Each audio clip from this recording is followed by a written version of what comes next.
Okay, so what we're going to do today is solve quadratics. There is no do now, don't worry about it.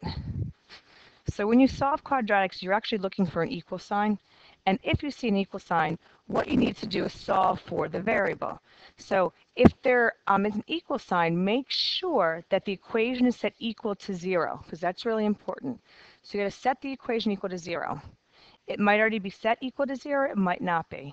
But if it's not set equal to 0, then when you move everything to one side of the equation, make sure that you've moved everything to the side where the x squared term is positive, because you can't factor if x squared is not positive. Then you need to decide what kind of factoring method to use. Is it GCF? Is it dots? Is it IM? Is it AC? Is it a combination of more than one? So once you've done the factoring, you're setting each factor equal to 0. And then you're going to solve each equation by taking out what's in the parentheses, setting it equal to 0, and just solving for the variable. This first one, we're already set equal to 0, so that's great, and we already are in factored form. So all we need to do now is basically just draw a wall in between our two factors, in between the two parentheses. You're going to take what's in each parenthesis out, and you're going to set it equal to 0. So x plus 4 is equal to 0, and x plus 2 is equal to 0. Then at this point, you're just going to solve for x. So if you subtract 4 from both sides, you come out with x equaling negative 4.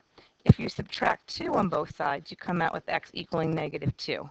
So these two solutions are both your answers, because when those two variables plugged into the equation, and then you actually do the math, you're going to get a 0 for either one. Okay, number 2, you already are set equal to 0. You're already in factored form. What's nice about that is you just drop your wall. You take what's in each parenthesis out, 3x minus 1 equals 0, 2x plus 4 equal to 0. On the left-hand side, you're going to add 1 to both sides, 3x equals 1. Divide both sides by 3, and you get x equals 1/3. Keep the fractions. There's no reason to make them into decimals. On the right, subtract 4 on both sides, get 2x equal to negative 4. Divide both sides by 2 and get x equals negative 2. So these two answers is what you're going to use for your solution. When you look at number 3, this one is also set equal to 0, so that's great, but it's not factored yet. You need to determine how to factor this thing. It's got 3 terms and the x squared is a 1. This happens to be an IM. So the two numbers that will multiply to 8 but add to give you 6 are going to be 4 and 2. So your factored form is x plus 4, x plus 2 equal to 0. Now that you're factored, drop your wall, take what's in each parenthesis out, set it equal to 0, solve each equation. The left-hand side becomes x equals negative 4, the right-hand side becomes x equals negative 2, and you're done. On 4, you're not set equal to 0. You're set equal to 15, and that's a problem because you can't have it equal to 15. So how do you get 15 to the opposite side, where the x squared term is positive? Well, you move it over by subtraction. So your equation should really look like this. X squared plus 2x subtracted by 15 is equal to 0. Remember, just by moving 15 to the left, you're subtracting 15 on both sides. Again, to determine how to factor, it's a 1x squared. It's a trinomial. It's going to be IM again. So the two numbers that multiply to negative 15 and add to positive 2 are x plus 5, x minus 3. Again, drop your wall. Take what's in each parentheses out, and then solve for x. X equals negative 5, x equals 3. Alrighty. Number 5, it's already in factored form, and you already are set equal to 0. So then you just kind of drop your wall. Left-hand side, take the factor, set it equal to 0. Right-hand side, do the same. On the left, you'll subtract 3, so x is negative 3. On the right, you'll subtract 8 and then divide by 4. And negative 8 divided by 4, negative 2. On 6, you are already set equal to 0. That's nice. To factor this one, it's another I am because it's a 1x squared. So what's going to do that here? That's going to multiply to negative 42, but yet add to positive 1. And that's going to be x plus 7, x minus 6. Drop your wall.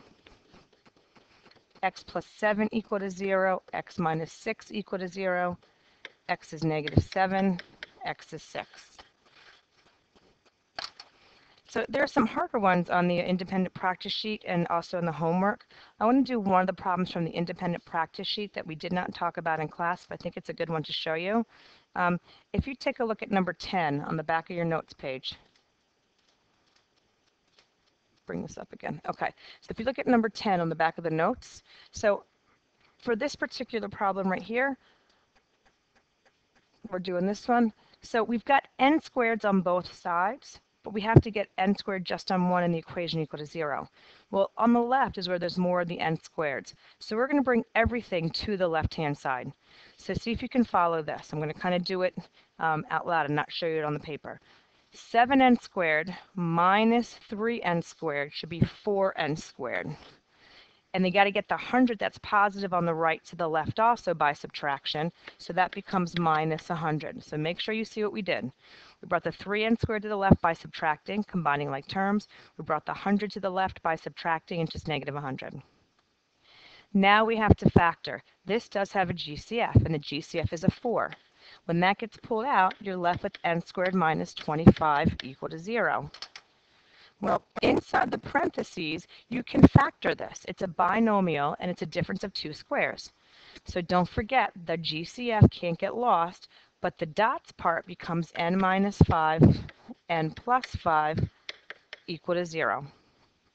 Well, essentially what happens now is you've got three factors.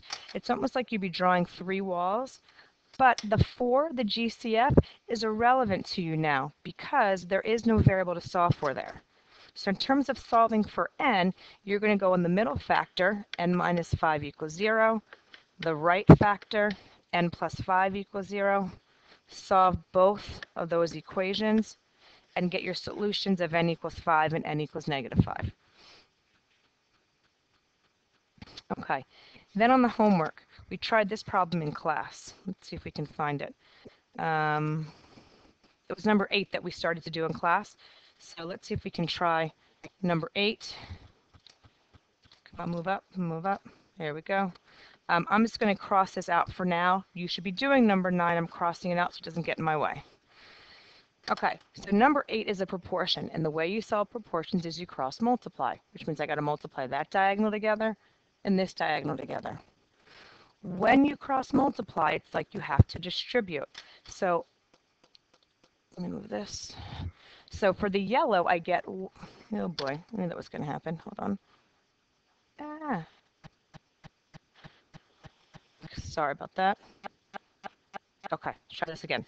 So when I now cross multiply in the yellow, I'm going to get y times 3 plus y, set that equal to, cross multiply green, 2y times y minus 1. I have to distribute, which means on the left I get 3y plus y squared.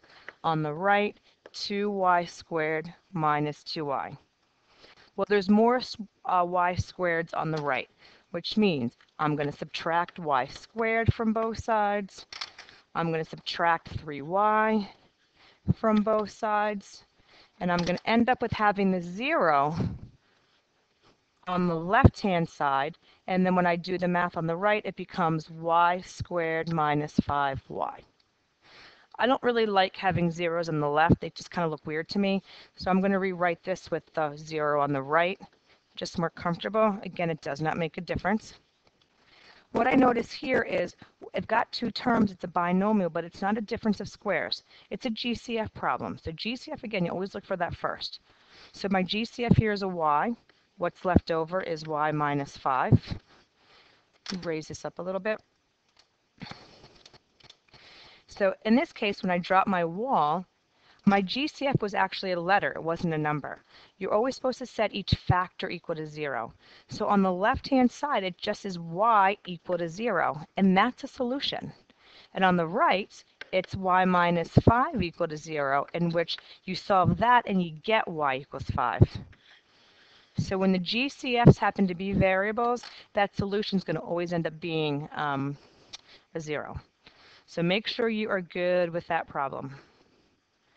Number 9, you still need to do, definitely do the rest of the homework, and I would take a look at the back of the notes page, all those independent practice problems, because those are worth doing as well. All right, good luck. See you later.